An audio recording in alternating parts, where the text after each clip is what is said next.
ঘরে থাকা মাত্র সহজ দুটি উপকরণ দিয়ে বানিয়ে নিয়েছি এই মজাদার পিঠাটি। হ্যালো ভিউয়ার্স, আসসালামু আলাইকুম। কেমন আছেন?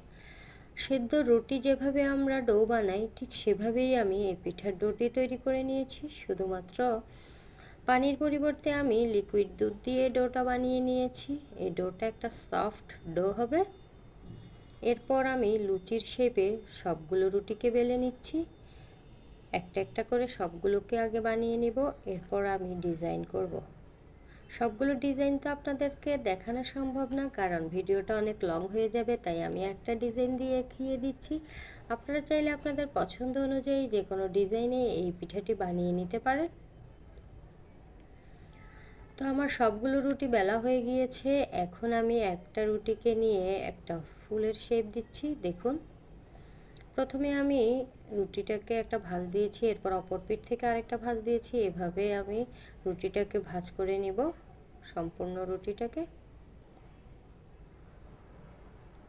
রুটিটা আমার ভাঁজ হয়ে গিয়েছে। এবার আমি একটা ডিজাইন দিব।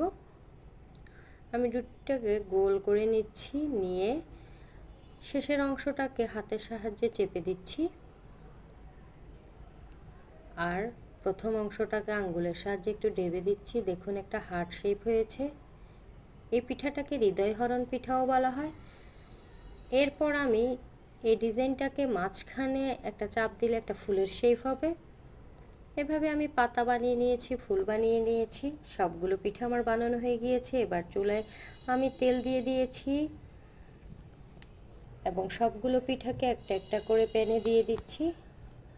আমি মিডিয়াম ফ্লেমে পিঠাগুলোকে ভেজে নিব।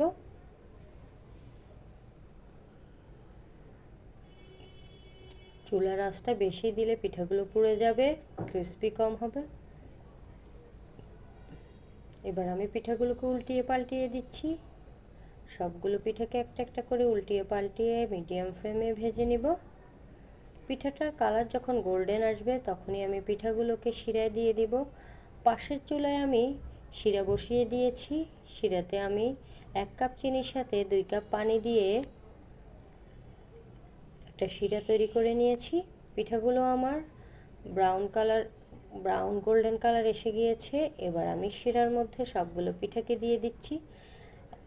5 মিনিটের মতো রেখেছি। দেখুন পিঠাটা কতটা সুন্দর হয়েছে, খেতেও কিন্তু খুব চমৎকার হয়েছে। চাইলে এই পিঠাগুলোকে আপনারা বেশি করে বানিয়ে 6-7 দিন সংরক্ষণ করতে পারেন। আমার রেসিপিগুলো যদি আপনাদের ভালো লাগে অবশ্যই আপনারা আমাকে সাপোর্ট করবেন। পিঠাগুলো কেমন হয়েছে অবশ্যই কমেন্টস করে জানাবেন। আপনারা সবাই ভালো থাকবেন, সুস্থ থাকবেন। ধন্যবাদ।